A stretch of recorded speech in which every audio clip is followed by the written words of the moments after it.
With us now, Abel Oonnoonny, a Charles Schwab Vice President and Senior Financial Consultant. It's great to see you here today. Thank you. $1.7 million is the average amount that people think they'll need for retirement. Yeah. How long do they think they're going to need that money to cover? Most people, if they plan on retiring in their mid-60s, and people are living a lot longer nowadays. So usually about 30 years. So $1.7 million over 30 years. And what's your typical response when people say, well, I'm covered because if you factor in my Social Security and what I've saved and what I've invested, I'll be good? What we typically try to look at are, what's your lifestyle going to look like? How much are you spending? What do you have in terms of income? Do most people assume they're going to spend less in their retirement than they do while they're in their working years? Absolutely, yeah. So most people look at, like, I'm not going to have a mortgage when I retire.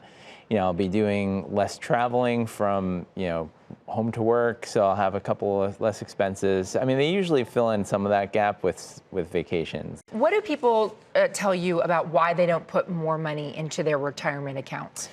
So there are a lot of competing goals for saving. So they might have kids, they're saving for college, they have to pay back student loans, they have, they're taking care of their parents. Sometimes that's a big one. Yeah.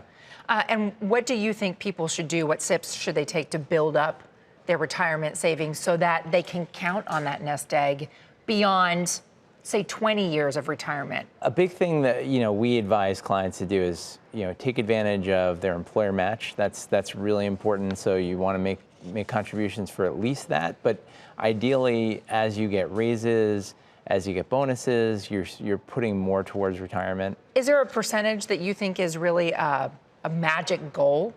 It depends on how old they are. So in their 20s, anywhere from 10% is not a bad starting point. If you've saved nothing for retirement and you're in your 40s, it could be up to 30, 35%. Wow. Okay. Because you are advising clients, we've had such volatility in the stock market right now. What are you telling people who are calling you and worried about the impact on their retirement accounts? So most people I work with have some kind of financial plan in place. So what we do is we go back through that financial plan, make sure that they're on track. So we've accounted for some of the volatility we've experienced, and we expect that we're going to actually have more going forward. So one of the key things is just make sure that are you still on track? Are you still meeting up with your plan?